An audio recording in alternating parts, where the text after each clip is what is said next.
Hello दोस्तों, स्वागत है आप सभी का अपने यूट्यूब चैनल एजुकेशन योरसेल्फ पर। आज हम लोग डिस्कस करने वाले हैं ईवीएस में बर्ड स्पेशल के बारे में, क्योंकि जो भी बर्ड आपको पढ़ाए जा रहे हैं कहीं ना कहीं एग्जाम में आपके क्वेश्चन आए हुए हैं, तो इनको जानना बहुत जरूरी है। तो कहीं ना कहीं आप दो नंबर तो आपके इससे पक्के ही हैं। ठीक है, तो ये हमारा सोशल हैंडल है। जिन भी लोगों ने अभी तक हमारा चैनल सब्सक्राइब नहीं किया है जरूर कर लें। तो हमारा यूट्यूब चैनल है एजुकेशन योरसेल्फ और टेलीग्राम है, और ये हो गया हमारा इंस्टा। तो सोशल हैंडल जो हमारा, इसको सब लोग लाइक भी करते रहिए, सब्सक्राइब करते रहिए, क्योंकि जितने से ज्यादा आप लोग लाइक सब्सक्राइब करते हैं हम लोग को उसी अकॉर्डिंग अपने काम करने का मोटिवेशन भी आप लोगों से मिलता रहता है। तो आइए स्टार्ट करते हैं एक मोटिवेशन से। क्या करना है आप लोगों को? खुश रहना है। तो कामयाब इंसान खुश ना हो या ना हो, परंतु क्या होना चाहिए? खुश जरूर होना चाहिए। आप लोग देखते हैं कि हम लोग जब खुश रहते हैं तो ऑटोमेटिक अंदर से एक फीलिंग आती है काम करने की, चाहे वो स्टडी से हो या फिर होमवर्क हो या कोई भी मतलब क्षेत्र में अगर आप काम कर रहे हैं तो आपका पहले आपका माइंड जो है वो खुश रहना चाहिए। ठीक है, तो ईवीएस में हम लोग क्या पढ़ेंगे? Seated word special. यहाँ पर आपके लिए हमने चैप्टर बनाया हुआ है और शुरुआत करते हैं अपने पहले पक्षी से। तो आ गया हमारे सामने पहला पक्षी, कौन सा है?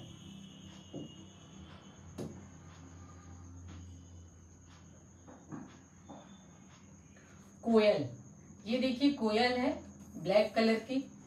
कोयल अपना घोंसला नहीं बनाती है, ये कौवे के घोंसले में क्या करती है? अंडे देती है। तो जैसे हम लोग ने पहले देखा था कि अब तो हस्बैंड वाइफ दोनों क्या करने लगे हैं? जॉब करने लगे, काम करने लगे हैं। तो जो लेडीज रहती थी वो क्या करती थी? जेंट्स के मतलब भरोसे रहती थी, कमा कर लाएंगे तभी हम खाएंगे। तो सेम वैसे ही यहाँ पर सिचुएशन है। कोयल अपना घोंसला नहीं बनाएगी, किस पे डिपेंड रहेगी? कौवे के घोंसले पे डिपेंड रहेगी, और बच्चे भी क्या करती है? उसी में देती है। ठीक है, फिर नेक्स्ट हमारे सामने है गौरैया। तो ये गौरैया हम लोगों ने अपने आसपास भी देखी, अब तो धीरे धीरे क्या होती जा रही है? विलुप्त तो हो जा रही है। विलुप्त क्यों हो रही है? क्योंकि जो अल्ट्रा वायलेट किरणें हो रही है, हम लोगों का मोबाइल चल गए, इतनी ज्यादा रेज हो गई कि पक्षियों का जीना क्या हो गया। आप लोगों ने एक मूवी देखी है 2.0 करके आई थी जो अक्षय कुमार की, उसमें यही आपका दिखाया गया है कि पक्षी कैसे विलुप्त हो रहे हैं। तो इन रेज के बारे में ही बताया गया था। तो हमारी जो गौरैया है कहीं भी घोंसला बना लेती है। आप लोगों ने आसपास देखा होगा अपने, कहाँ कहाँ? अलमारियों में घोंसला बना लेगी और आईने के पीछे बना लेती है। और अब हम लोग गौरैया जो बचाओ अभियान चलाया जाता है, तो छोटे छोटे आपने देखा होगा कि घर भी लगा रहे थे अपने घर के बाहर या ऊपर छत के बालकनी पे। तो 20 मार्च अब को क्या मनाया जाता है? विश्व गौरैया दिवस मनाया जाता है। दिल्ली का ये क्या है? राष्ट्रीय पक्षी है। और इसको बचाने के लिए क्या किया जा रहा है? इसको बचाने के लिए एक अभियान भी चलाया जा रहा था, जिसमें कि 20 मार्च को अभियान चलाया जा रहा था। ये दिल्ली में चल रहा है। ठीक है, दिल्ली में इसके लिए 20 मार्च को गौरैया दिवस इस वजह से, क्योंकि वहां पर ये क्या हुआ, बहुत ज्यादा जब रेज हो गई सारी चीजें, तो गौरैया वहां पर धीरे धीरे विलुप्त होने लगी। नेक्स्ट हमारा पक्षी आ गया कबूतर। कबूतर क्या करता है? आप लोगों ने देखा होगा कि आपके आसपास जहाँ खंडर वाली जगह होती है, जहां पर इंसान बहुत दिन तक नहीं रहते हैं, तो क्या होने लगते हैं? जीव जंतु वहां पर निवास करने लगते हैं। तो कबूतर भी गौरैया की तरह ही कहीं भी क्या करता है? घोंसला बना लेता है। जैसे पुराने जो मकान होंगे खंडरों में, या फिर बहुत दिनों तक कोई भी मकान में नहीं रह रहा है, देखिए कबूतर आ जाएंगे, कोई छोटे छोटे जीव आ जाएंगे, सांप आ जाएंगे। तो ये जो है हमारे यहाँ पर कबूतर का भी यही वर्क रहता है। ठीक है, आइए नेक्स्ट पक्षी देख लेते हैं, फाख्ता कैक्टस। ये जो फाख्ता कैक्टस है ये कैसा है? ये आपका फाख्ता कैक्टस का यहाँ पर पिक्चर है। गांव में बहुत सारे, क्योंकि हम भी गांव से बिलोंग करते हैं, तो मैंने भी ये सारे पक्षी देख रखे हैं। देखते हैं कौन सा नहीं देखा है मैंने। आप लोग भी बताइए कि आप लोगों ने कौन से पक्षी इसमें से देख रखे हैं। फाख्ता कैक्टस के कांटों के बीच या फिर मेहंदी की मेड़, जो मेहंदी के हमारा पेड़ होता है, ये देखिए मेहंदी की डाल है जिसमें क्या बैठा हुआ है? फाख्ता कैक्टस बैठा हुआ है, और मेहंदी की डाल में ये रहता है। आपका क्वेश्चन आ जाएगा कि फाख्ता कैक्टस कहाँ रहता है, तो आपको बताना है मेहंदी की डाल पर या फिर कांटों के बीच भी रहता है। ठीक है, नेक्स्ट हमारा पक्षी आ गया, कौन सा? कौवे। तो कौवा क्या करता है, कौवा पेड़ की ऊंची डाल पर घोंसले बनाते हैं। ठीक है, दूसरा जानते हैं पॉइंट, इसके घोंसले में क्या क्या पाया जाता है। आपका क्वेश्चन आ जाएगा कौवे के घोंसले में क्या पाया जाता है, तो आप क्या बताएंगे, लोहे की तार और लकड़ी की शाखाओं जैसी चीजें क्या मिलती हैं, कौवे के घोंसले में मिलती हैं। क्वेश्चन हमारे इन्हीं से आएंगे। ठीक है, बस तो पूछ लेगा घोंसले के बारे में। फिर नेक्स्ट हमारा पक्षी आ गया बसंत गौरी। अब बसंत गौरी की बात करें, बसंत गौरी पेड़ के तने में गहरा छेद बनाकर रहती है और क्या करती है, एक पेड़ का तना हो गया, बसंत गौरी ये है आपकी, ये जो पेड़ होते हैं पेड़ों के तने में होल करके वहीं पर ये रहती है और अपने अंडे जो होती है उसी होल में देती है। यह गर्मियों में टुक टुक करती है, गर्मियों में क्या करती है, टुक टुक करती है। तो आपको क्वेश्चन आएगा कि बसंत गौरी गर्मियों में क्या करती है, तो टुक टुक करती है। बसंत गौरी पेड़ के तने में क्या करके रहती है, गहरा छेद बनाकर रहती है। यही हमारे क्वेश्चन आएंगे। नेक्स्ट हो गया हमारा कलचड़ी। तो जो कलचड़ी है अपनी,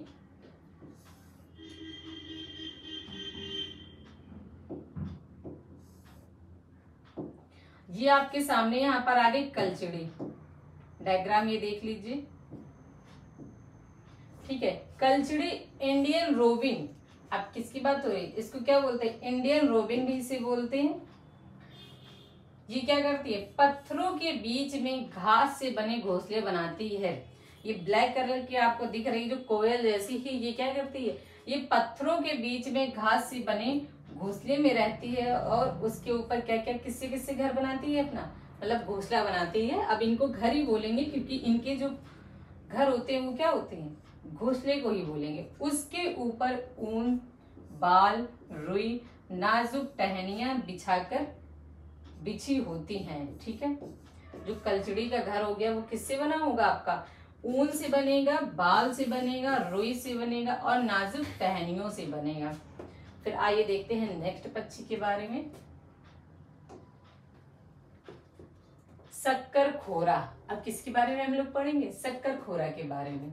तो शक्कर खोरा, ये जो पक्षी आपके सामने दिख रहा है ये शक्कर खोरा है। ठीक है, किसी छोटे पेड़ या फिर झाड़ी की डाली पर लटकता हुआ घोंसला बनाना है।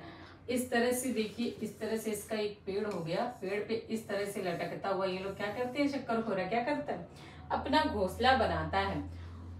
कोई भी छोटे पेड़ हो गए या फिर झाड़ी की डाली, इस पे एक इस तरह से घोंसला बना लेते और ऐसा पूरा भरा हुआ ये एक होल जैसा है, इसी से आना जाना ये हो गया, इस तरह से इसका घर रहता है। ठीक है, इनके घोंसले सूखे पत्ते से। अब आपका क्वेश्चन आएगा, जो शक्कर खोरा है इसका घोंसला होता है ये किससे बना होता है, तो सूखे पत्ते से, नाजुक टहनियों से, बाल से, घास और कपड़े के टुकड़े और मकड़ी के जाले से बने होते हैं। ठीक है, फिर इसके बाद में हमारा नेक्स्ट पक्षी आ गया दार्जिन चिड़िया। ये आपके सामने दार्जिन चिड़िया को यहाँ पर पिक्चर नजर आ रहा है। अपनी नुकीली चोंच से पत्तों की सी लेती है।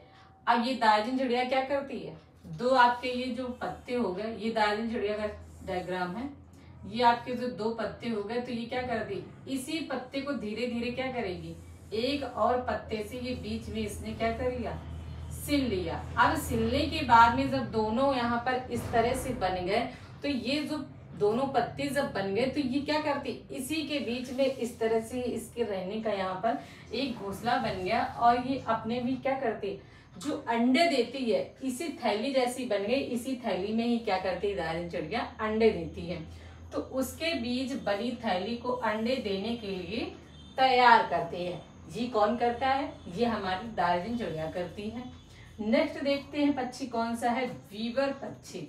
अब वीवर पक्षी शक्कर खोरा की तरह बहुत सुंदर, ये देखिए आपके सामने दिख रहा है, इस तरह से ये क्या कर रही है, ये अपना घर या फिर घोंसला बना रहा है। वीवर पक्षियों में सभी नर वीवर अपने अपने घोंसले बनाते हैं। वीवर पक्षियों में जो हुए जो नर होते हैं वही केवल घोंसला बनाते हैं। क्वेश्चन आपका आएगा वीवर पक्षियों में कौन घोंसला बना रहा है, तो नर वीवर ही हमारा अपना घोंसला बनाते हैं। और जो मादा वीवर है वो क्या करती है, मादा वीवर उन घोंसलों में से पसंद घोंसले में क्या करती है, अपने अंडे देती है। अब इनकी बात पसंद की भी है कि घोंसले में जब अंडे देंगे तो अपनी पसंद के घोंसले में अंडे देंगे। ठीक है, अब बात करते हैं मोर की। ठीक है, तो 26 जनवरी 1963 को मोर को भारत का क्या किया गया, राष्ट्रीय पक्षी यहाँ पर घोषित किया गया। और इसका वैज्ञानिक नाम की बात कर लें तो वैज्ञानिक नाम क्या होगा, पावो किस्टेटस इसका नाम है। और ये जो बहुत ही सुंदर पंखों वाला होता है, जब बादल आ रहे होते हैं, ये देखिए इसके इतने सारे ये पंख हो गए, जब बादल आते हैं तो ये मोर क्या करता है, बहुत ही अपने पंखों को फैलाकर मतलब खुश होता है और बादलों में ये अपना डांस करता है। ठीक है, इसका वैज्ञानिक नाम आप लोग नाम याद रखें, पावो किस्टेटस। ठीक है, नेक्स्ट देखते हैं कौन सा पक्षी है, कठफोड़वा। ये देखिए आपके सामने कठफोड़वा, और ये जो है तना हो गया, और ये क्या करता है, तने में ही एक होल जैसा बना लेगा अपनी चोंच से, धीरे धीरे धीरे धीरे। इसकी चोंच काफी लंबी होती है, ये देखिए इसकी चोंच है, ये काफी लंबी होती है। और ये क्या करता है, एक तने में जब होल जैसा बना लेगा उसी में ये रहता है। तो कठफोड़वा ये पेड़ के तने में छेद बनाकर रहता है और इसी में क्या करता है, अपने बच्चे भी देता है, मतलब अंडे देता है इसी में। ठीक है, फिर बात करते हैं नेक्स्ट पक्षी की। तो नेक्स्ट पक्षी हमारा चील है।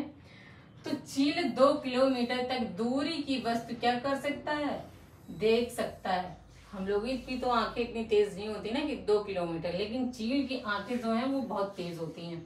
फिर आ गया चील की पूंछ में क्या होते हैं, खांचे बने होते हैं। ये जो इसकी पूंछ हो गई, इसमें इस टाइप के आप लोग देखिएगा, इसमें थोड़ा कम नजर, इस तरह इसके खांचे जैसे बने होते हैं। फिर चील, बाघ व गिद्ध हम मनुष्य में से 4 गुना अधिक दूर तक देख लेते हैं।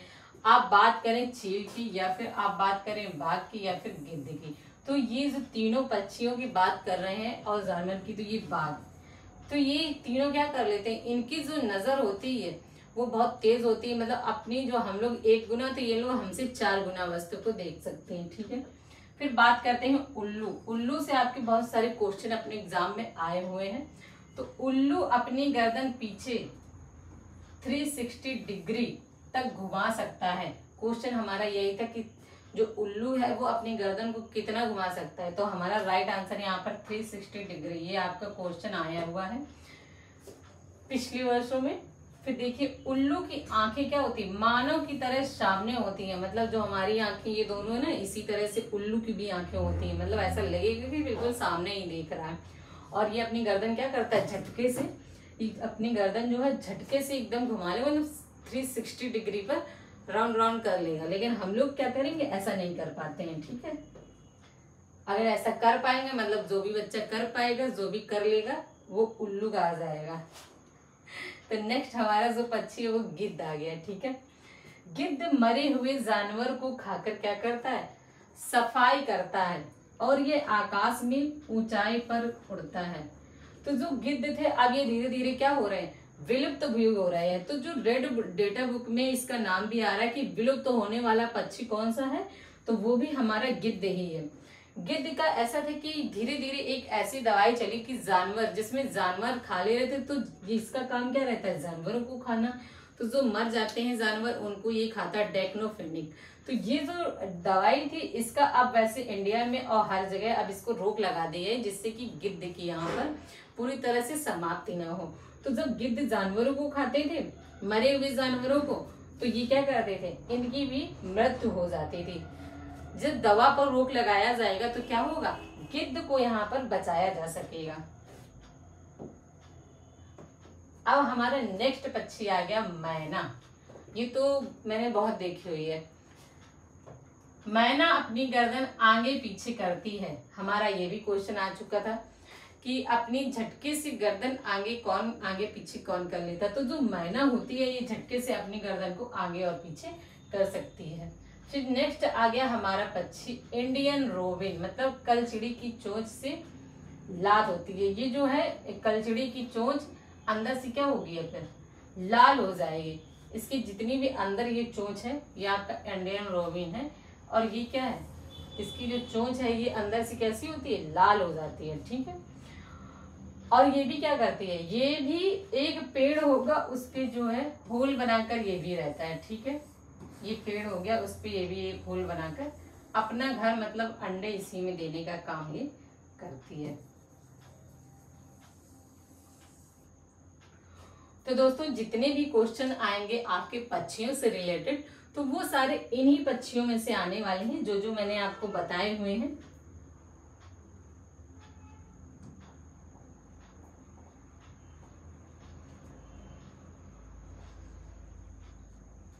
जितने भी आपके पक्षियों से क्वेश्चन आएंगे, इन्हीं जितने भी आपको पढ़ाए मैंने इन्हीं पक्षियों में से आने वाले। तो आप लोग इसको प्रैक्टिस जरूर कर ले, मतलब एक बार देखने से वैसे भी चीजें जब आपको कंफर्म हो जाएंगी, क्योंकि मैंने वैसे भी ज्यादा आपको इनमें बहुत ज्यादा टाइम तो खींचा नहीं है, जो पढ़ाया मेन टॉपिक है वही मैंने आपको पढ़ाए हुए हैं। तो थैंक यू दोस्तों, इसी तरह से आप लोग अपना सपोर्ट बनाए रखें।